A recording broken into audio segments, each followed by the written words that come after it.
about sex. Number 6. Hey everybody, we are Get Together with Crew 2000. Can you give us a wave and a little hello, guys? Hiya.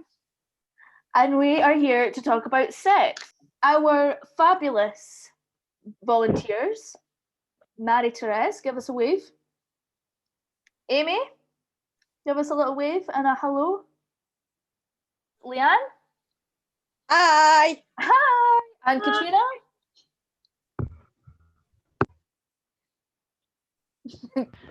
Hi. Hi. So nice to see you all. And our volunteers are going to be reading out the questions that you guys from Get Together anonymously sent in.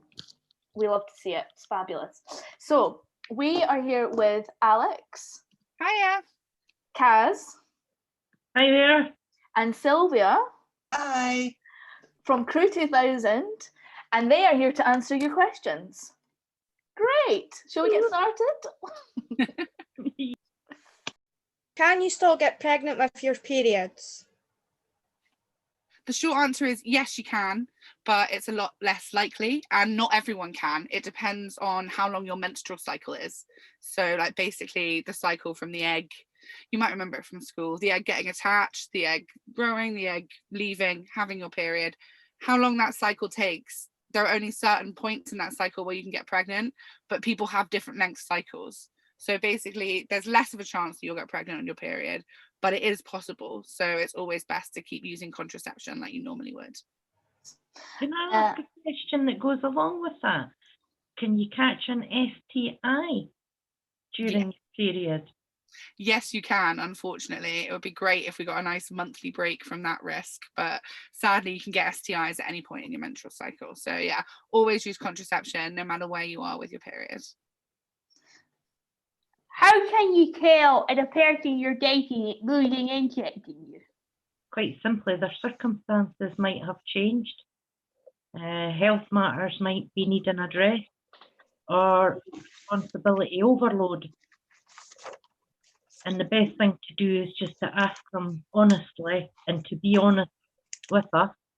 That way we show that we're setting our boundaries always to protect them as well as ourselves. Sometimes being friends instead can be a lot easier, and that's us putting our resilience into practice.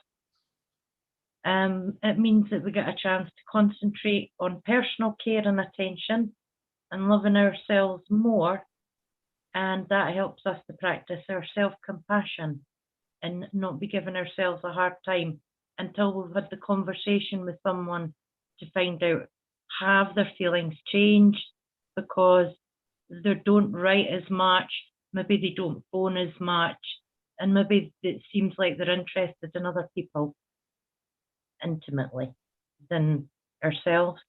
So always ask questions and have conversation. And just trust your gut. Yeah. And if you're not sure how they're feeling, just ask them how they're feeling so that you know, instead of thinking, oh, this person's gone off me, they might just not be feeling well or time of the month or whatever. We've all got some feelings where we think, leave me alone, give me a little bit of space. So just talk to the person and ask them. Guys. Yeah, definitely. I agree, guys. I really don't like that phrase, losing interest. I think it's when you hear quite a lot because it sort of implies that you're supposed to be doing something to keep someone interested.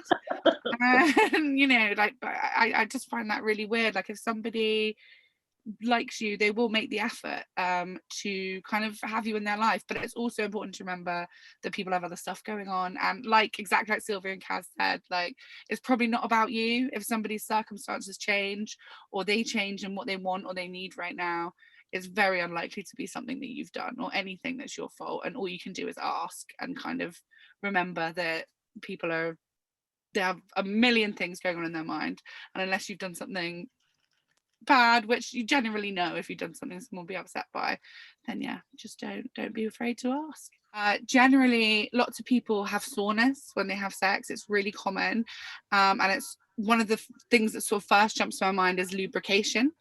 There are loads and loads of reasons why you might not be lubricated and ready to have sex. It might just be that, you know, you haven't drunk enough water, or you're feeling a bit uncomfortable, or your body is just not quite caught up with yourself. And it can be really, really helpful to use lubrication, and that will help with a lot of discomfort. Secondly, it doesn't necessarily sound like it might be a physical thing. It's really, really common for people who have had traumatic experiences around sex to, when they're in a sexual position or situation, be reminded of what they've been through. But it is something that can get easier with time. I'd say if you feel like you can talk to your partner about it, that's fantastic, and let him know how you're feeling.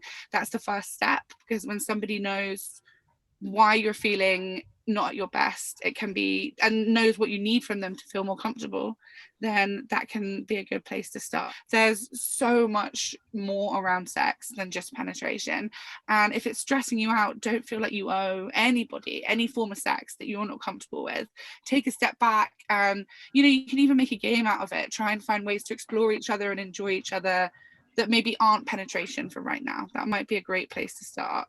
There's, as Sylvia and Kaz have said, far too many things that you can do with your hands and with each other's bodies and all that stuff. Do you feel more sexually changed before your period? Sexually charged. Love it. Is there another time of the month that perhaps you are a little bit more that way to watch out for? Some people are maybe more sexual after their period, or maybe in the middle of their cycle when they're ovulating.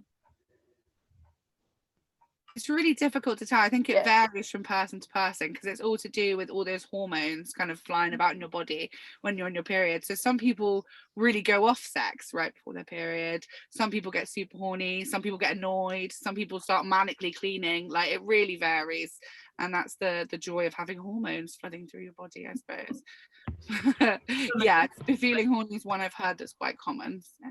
And also, some people do feel more sexier because they're more lubricated.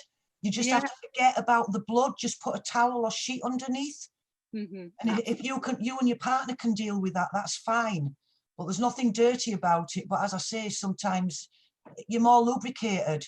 Yeah. You just forget about it. Just think of it like bodily, lovely love juices instead of blood.